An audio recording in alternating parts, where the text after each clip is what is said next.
When I met Stephen Curtis Chapman and I fell in love with him, everything changed. My plan was to meet and marry, I say, an accountant. And then 3 weeks into school, I met this green guitar, mullet-wearing musician that wore ostrich skin cowboy boots, and he was just this country thing. And 3 weeks into us even just hanging out with each other, we were already saying, I love you. So you talk about a left turn. It was like a complete U-turn from anything I had ever thought.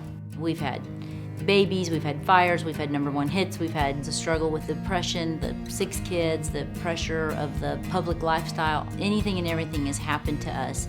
And I didn't plan to live the kind of life that I've lived at the last 25 years. When I was approached about writing a book, I didn't want to write just the book of the accident. I began to kind of look back at how none of my life has really gone the way that I planned it. I've had to choose to see my whole life story as God's plan. I've been wrestling against him, this whole way, but yet God had a plan the whole time. And to see him in that has been such an amazing thing.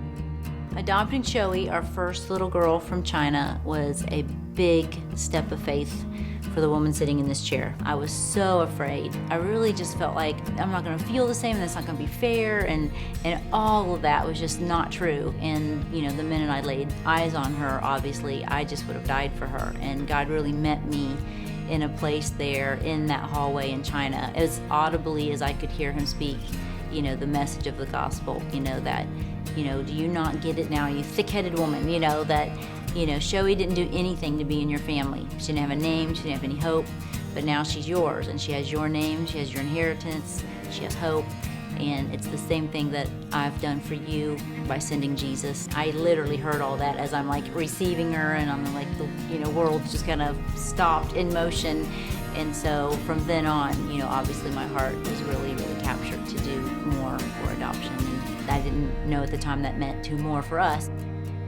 The day that Maria passed away, she had apparently done some artwork, and I was gathering some stuff for the memorial service, and Stephen went into the dining room where these little tables are, and there was a paper, and there was a flower drawn on this piece of paper, and it was a 6-petaled flower, and one of the petals was colored in blue. And when he flipped it over, there was a little orange butterfly, and the word that she wrote was C, S-E-E.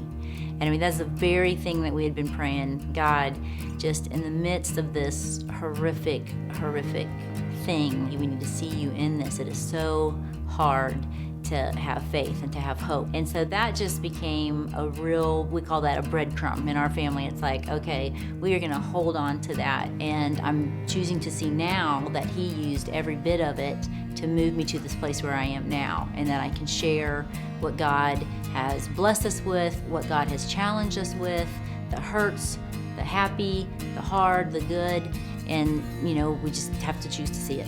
When we were going through the accident and that specific tragedy that happened to the Chapman family, I felt like I was in this kind of swirling free fall. And when we landed on a solid foundation. And so that's really the message that I would want to offer someone, because that was the comfort that was given to me by, I believe, the Holy Spirit, is that you will land on a firm foundation, and just keep believing and keep hoping, because I do have a plan and I do have a future for you.